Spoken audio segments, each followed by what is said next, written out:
Hi there, and welcome to another episode of the Gym Owner's Guide to the Galaxy. This podcast is a production of Sweat Angels. Sweat Angels helps gym owners generate friend-to-friend referrals on Facebook. Every month, thousands of affiliate gyms, group fitness clubs, yoga studios, and martial arts schools rely on Sweat Angels to help them grow. To learn more about Sweat Angels, head to causley.com/Sweat Angels. That's causely.com/Sweat Angels, or just search for us on Facebook. Thanks for listening today. I'm John Rucci. And I'm Matt Sharp. Today we'll be talking with David Ferguson of Memphis Judo and Jiu-Jitsu. David will share his advice on growing from one location to three, building an awesome product, and also David does his first Facebook Live on the show. Hey guys, welcome to the podcast. We're here with David Ferguson of Memphis Jiu-Jitsu and Judo and several other businesses. David's been a client of Sweat Angels for several months now and has been just a great partner for us to work with. And because we've worked with David for so long and we've seen his business kind of grow and succeed, we wanted to get him on the podcast and have him talk about some of the things that he has used to help the business grow. So first of all, David, could you introduce yourself? Tell us a little bit about yourself, how you got started, and then we can kind of get into the questions. Sure. I'm Dave Ferguson. I've been involved in the martial arts for 18 years. Mixed martial arts, Brazilian Jiu-Jitsu, Muay Thai, kickboxing. I've been in business for 13 years with our main location, which is 24,000 square feet. We've expanded, obviously, over time from a small little basement, 2,000 square foot academy.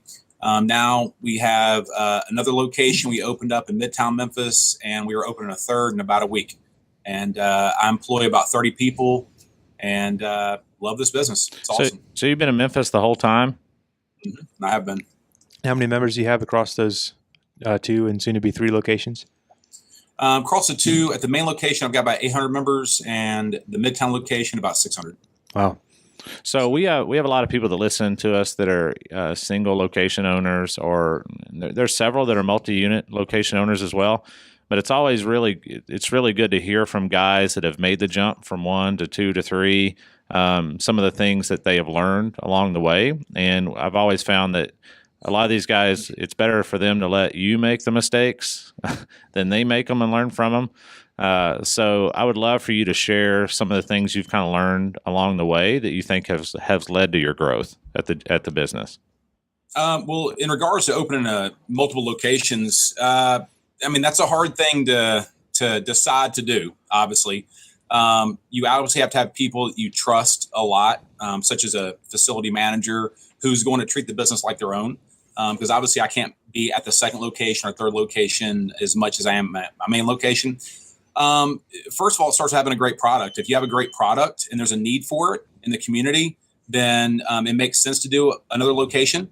I wouldn't go and run and try to open a second location just to go and make a bunch of money or something like that. There has to be a need for it. If there's a need for it, you have somebody you trust that can run it, do it, execute.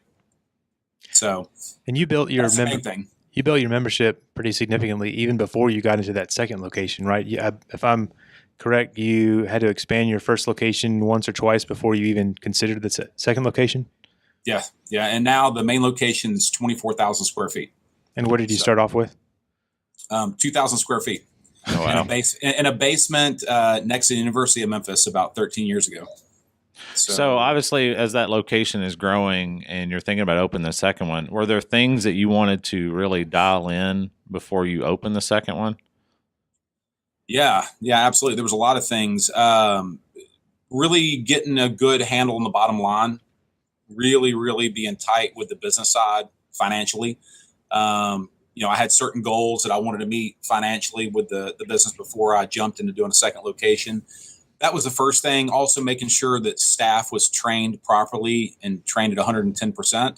Those are the things that I really wanted to make sure of. Also, I took my time really looking for that second location. Probably spent about 9 months to a year searching different areas of town, what area of town make the most sense, what were the demographics and stuff.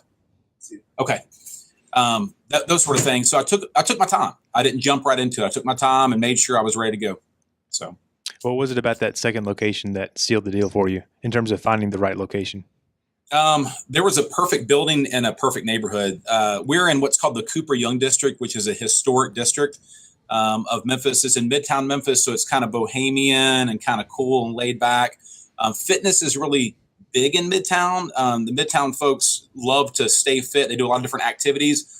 But what's really weird is there's like a box gym there, just like your regular, 24 fitness. But then there's like 10 yoga studios. But there's no kickboxing. There's no martial arts. There's nothing. I think there's a couple of CrossFit gyms. Yeah. So it looked like a perfect area for us to move into. And also in this particular area, it's an older area. So parking's always an issue for people. But the building that came available for us actually has more parking than any other parking or any other building in that area. So the timing was perfect. It had just opened up. And so I said, okay, this is it. It's a sign. I need to go ahead and open up and do this. And it's been absolutely fantastic. So I don't want to go off on a tangent, but I think parking is one of those things that a lot of people don't think about before they get in. Can you talk about like why that was so important for you? Yeah, absolutely. Well, a lot of our business are women. Probably 70% of the business that I do is women. And so safety is a big issue for women, and if they're coming to a facility to work out and to train and it's at night, they don't want to walk, a great distance in the park, from down the street or around the corner or a long parking lot to get to your front door, because safety is a huge issue for ladies. So you have to have good parking. The parking you have has to be well lit. So for our purposes, it means everything to have good parking. And not only that, but you know how it is. People are running late for classes and stuff. If they have to park 2 blocks away, then they hate that. They're probably not going to. Yeah. So just the convenience means a lot. So we work with a lot of gyms too that I think they get to a point where their classes start to get a little crowded. Yep. And the first thing that comes to mind is I need to open a second location. And some of the things I've seen the more successful ones do is really try to find out how to maximize the current location. As well, you talked about dialing the business in, but even maximizing what you have before you take that leap to the second location. Did you guys do any of that stuff? Yeah, absolutely. There's a lot of things you can do. I mean, obviously pricing adjustments is something that you can do to kind of assuage some of the craziness and busyness. Also, adding classes and times is always good. Also kind of directing the new people who are coming in for classes, not putting them into the busiest times. So there's a lot that you can do for sure. But yeah, I made sure that we maximized our most popular program 100% before I opened the second location, which is fitness kickboxing. I want to make sure that I was completely full and I couldn't fit anybody else in before I said, okay, now it's time to do a second location. So, and that's the same thing that happened with the third location that's opening up in a couple of weeks. Is our Midtown location now is so busy. I mean, we just added 10 more bags and we've done everything we can to maximize the space and the classes. We've done everything we can do. We can't do any more. So now it's time to do a third location. So yeah, absolutely. Yeah, and early on you mentioned that if you have the right product, then a lot of the growth will take care of itself. Obviously, people still need to find out about your business, but what are some of the things you did to create a great product experience early on, to where you were having to move to that new location or that larger location fairly quickly? I mean, when you talk about a great product as far as like fitness industry and gyms and martial arts, it all starts with the instructors. That's the product. All right. It's not the facility so much. I mean, that's cool and all, but if the instructors are passionate about instructing, if they're passionate about the students, and there's a good saying that I really like, that nobody cares what you know until they know that you care. Right. Mm-hmm. So it doesn't matter how good you are at whatever you do. If a student, especially a new student, comes in as an instructor, you don't pay attention to them or you don't show them any love, then they're probably not going to become a member. So that's something that I emphasize a lot with the instructors as far as making a great product for the customers, is making sure you show them that you care the very first day. The minute they walk in that door, you show them that they care, then they'll care what you know. So what are some of the specific things that you do to really show people that you care? Well, with when they come in the front door, obviously we have a great front desk person that's friendly and nice and shows them around and gives them the information they need. The phone rings, we answer it. when they come into a class, I don't know if it's the same way in CrossFit. I'm sure it probably is, but it can be very intimidating for people the very first time. Mm-hmm. So if they walk into a class and there's a bunch of people in a class who they assume are really, really good and know a lot, well, that's going to be very intimidating. All right. So you have to really go above and beyond and be friendly. So I have a couple of people in each of our programs here, whether it be Jiu-Jitsu or Muay Thai or boxing or fitness kickboxing, who have been maybe long-time students. I kind of peg them with coming up and introduce themselves right away to new people. So they have sort of a friend in class right away. They make sure they introduce them to the head instructor. The head instructor comes and checks on them quite a bit during class afterwards, finds out how they like class, answers any questions they might have. So given all that attention on the front end, really, I think drives the business for us and helps us to have a really high close rate as well. I've heard a lot of guys talk about as making a lot of initial deposits. Yep. Into that client, and then down the road, if something bad happens, if you've made enough of those deposits, they're okay with it, right? Because you've built that relationship with them. So yep, 100%. So one of the things I've seen also happen is when you move from your first location to opening the second location, I'm sure there was a lot you learned during that, and then usually when you open the third location, it goes much smoother than opening the second. Did you find that to be true? Yes and no. I found that to be true just because I knew exactly what we needed to order, and I didn't have a lot of waste, and I knew exactly what it would take to run the classes and put together a schedule and work with my web designer and yada yada yada. So easy from that regard. More difficult because everything's laid out differently and the flow is different of the gym. So you have to kind of learn how that new flow is going to be.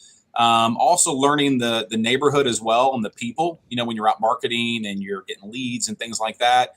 And I don't know if it's like this in a lot of different cities, but different areas of town, people's attitudes are different. So I had to learn what the attitudes were. I mean, my big gym's in the suburbs, and the second location is in a historic district in Midtown Memphis, which is more bohemian and completely different. So that made it a little more difficult. So we couldn't just really treat everybody the same way and treat the business the same way as we do in the suburbs. But yeah, easy in one regard and more difficult in another regard. It's funny you say that because we have 3 locations as well, and they all have a different personality. Mm-hmm. It's very distinct. So it's funny you said that. Yep. Yeah. To what extent did you have to change your programming for each of those locations as well? We really didn't have to change the programming at all. We kept the same schedule as we had at the original location for what we did. I would say this, opening that second location, what it has taught me is really to run the business much more like a business than a hobby. I know that that's a common term, but oftentimes we can get in the habit of doing stuff because we like doing it, and sure. I did that a lot over the 13 years at the big location. What you want to do, not necessarily what the customer wants. Yeah. Exactly right. And that doesn't really put money in your pocket. It might make you happy, but I've got a family now. I've got a little girl and a wife and stuff like that. So those are things that are more important to me personally. So going to the second location, I really wanted to make sure that we ran it in a really business-like manner from the get-go. So. Yeah. So along those lines, but to kind of shift gears a little bit, I'm a marketing guy, so I always like to ask marketing questions. So I'm curious. Yep. I'm sure your marketing strategy has evolved as you've gone from a very young business with 1 location to a mature business with, soon to be 3 locations. So how has that changed over time, and what things would you have done differently to market your dream, more effectively? I would have jumped on the social media thing early on, right away. I would have started a podcast also a long time ago. Because those are pretty powerful. There are a lot of things like that with social media content. I feel like that I got in a little bit later than I would have liked to have, honestly. I probably got in a lot earlier than most martial arts schools do, to be honest with you. But one thing that I've always admired about the CrossFit community is you guys are sharp, man. Y'all are sharp in the CrossFit community. Y'all are always jumping on the new thing that's coming along. You're the first to do it. So, I know the CrossFit community was really big on, Twitter, Instagram, Facebook, putting out a lot of good content, podcasting, things like that before the martial arts world caught on. So if there's something I would do differently for sure in marketing, it would be to get on the social media bandwagon when it first came along. So when you said you wished you had gotten involved a little earlier, Was it, for a lot of people, I've heard that it can be a little bit intimidating because you don't know what to say. And Sure. it's like you get paralysis analysis. Sorry, maybe I got that backwards. Analysis paralysis. Yeah, there you go. Analysis by paralysis by analysis. Yeah. They don't know what to do, so they don't get started because it's easier just to not do it than to do it. And then you realize you've done something wrong and, nobody likes your post. So was that it for you, or was there a different reason? No, it just, I was doing what I love doing, and I taught a lot more classes back then. I trained our professional fight team back then. I was refereeing a bunch. I just had other things I was doing, and that just wasn't my focus at that time. When I started, maybe 4 or 5 years ago, really wanting to up my marketing skills and learn, I just started going out there and digging in and learning. I spoke a lot with Doug Larson and Mike Bledsoe about some of that as well, the guys with Barbell Shrug, and just started learning from people about it and kind of getting into it. Just something that wasn't on my radar prior to 4 or 5 years ago. Sure. Have you tried Facebook's live video feature yet? Not yet, but I want to. I need to. We did it today as a test. Yeah, test number 2 was today. Yeah. Matt gave everyone a tour of the office. And then we did. You can do it within your own private groups now too, I heard. Oh, really? Yeah. Cool. Yeah. So if you have private groups, you can actually do the live video feeds in your groups. Yeah, we were sitting on the couch. And I was like, "Hey, John, have you ever done this Facebook Live?" And we're like, "No." I was like, "Well, how do you do it?" And he showed me, and I was like, "Okay, we're getting ready to go live." And we just turned it on, and I took everybody through the office and walked them out into the gym and stuff. And I think we did it a few hours ago, and I think it's reached over 1,000 people already. So wow, it was pretty cool. I don't know if any of the people that were live watching it even know who we are. Well, even as you were doing it live, I think a few hundred people watched it. Because I logged on to Facebook while you're doing it. Yeah. And then I got a notification that says Sweat Angels is live on Facebook. So I clicked that, and it brought me to the video. And there was like a half-second delay. But I watched you at the window when you were on the patio.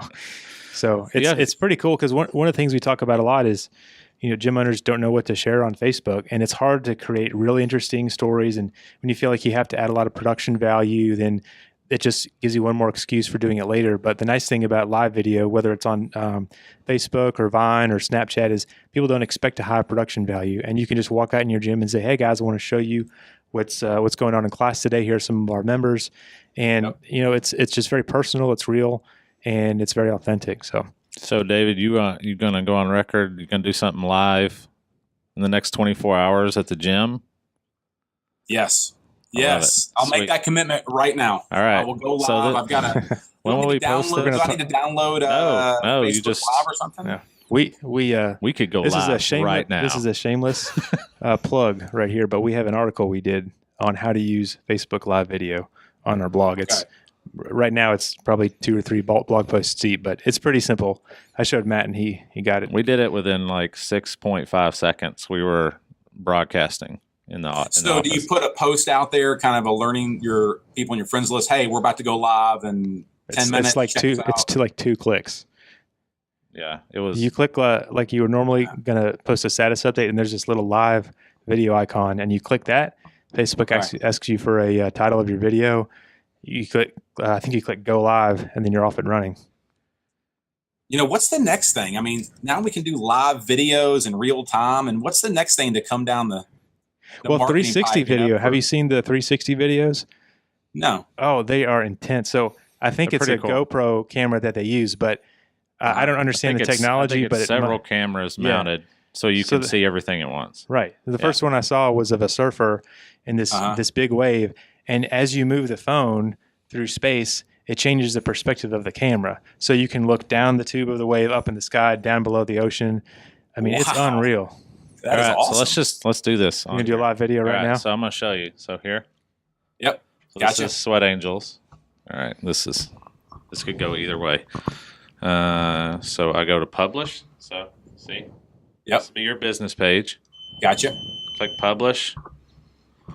And then it's that one, the second one, The second one, yep. So see the second option?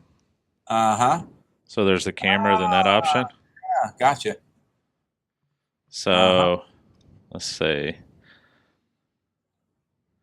Going live with David.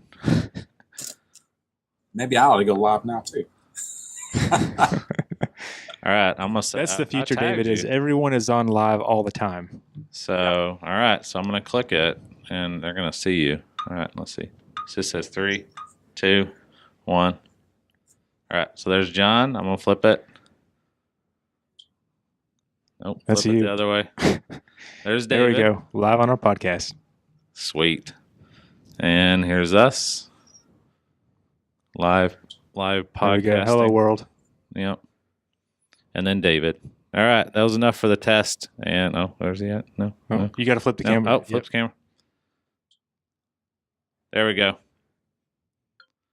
So y'all still learning a little bit about it yourself, I guess, and figuring it out. What'll be cool is when we talk about this, kind of helps preview. So what? 3 people already watched it? Yeah. So what's cool is it kind of helps preview the podcast, and we can even say, we went live. Did it not go? Hey, I want to do that real quick. Yeah. I'm going to see if I can make it happen. Kind of advertise the product. All right. So. Oh, here it is. Yeah. Going live. Can you guys see? Allow access. Hold on. So this would be a cool podcast. Should be like interview and going on Facebook Live. This is our first live podcast then. It is. Yeah. In the history of Sweat Angels, it's a milestone. I'll have to do it later. I got to do all kinds of privacy things. Oh, wow. I'll do it though. All right. So one thing before we cut loose, and I always steal this from Tim Ferriss. If you had to go, so you've been in business for 13 years? I have been. So let's go back and talk to David 12 years ago. What advice do you have for probably pretty buff David, maybe a little more tan, less facial hair? No, maybe fully hairless? No, maybe all the above. All right, all the above. So let's go back and talk to him. And what advice would you have for him? Man, work harder. Keep training hard. And continue doing what you love doing, but run your business more like a business, not a hobby. The first 6 or 7 years of my business, I absolutely positively ran it like a hobby. And I was fine with that. That was fine. But I could have been so much further ahead with my business if I would have started running it like a business the day I opened, honestly. And that means, run it like a business. I mean, that's it. You don't have to go to business school to run your business like a business. But you got to watch your bottom line. You got to take it serious. Take it serious. Watch your bottom line. Every dollar, you need to know where it goes. You need to know how to market. So that's what the advice I would give my younger self. Stop being a slacker and run this like a business. Awesome. Well, David, and both of us appreciate you being on the show, and look forward to working together more in the future. Yeah, absolutely. Thank you so much for having me on, guys. Yeah, thanks for being with us, David. Yep. Take care. Thanks again for listening today. The Gym Owner's Guide to the Galaxy was produced by Matt Sharp, Jeremy Russell, and me, John Ruggi. To make sure you catch every episode, search for The Gym Owner's Guide to the Galaxy on iTunes or wherever you download podcasts. We're always looking for industry leaders to interview on the show, so if there's anyone you'd like to see us feature on a future episode, let us know at podcast@causley.com. That's CAUSLY.com. We are a production of Sweat Angels, the #1 referral program for gym owners. Sweat Angels helps drive new members at your gym by combining Facebook check-ins with giving back. If you haven't heard of us, just go to causley.com/Sweat Angels or search for us on Facebook. Thanks for listening. We'll see you next time on the Gym Owner's Guide to the Galaxy.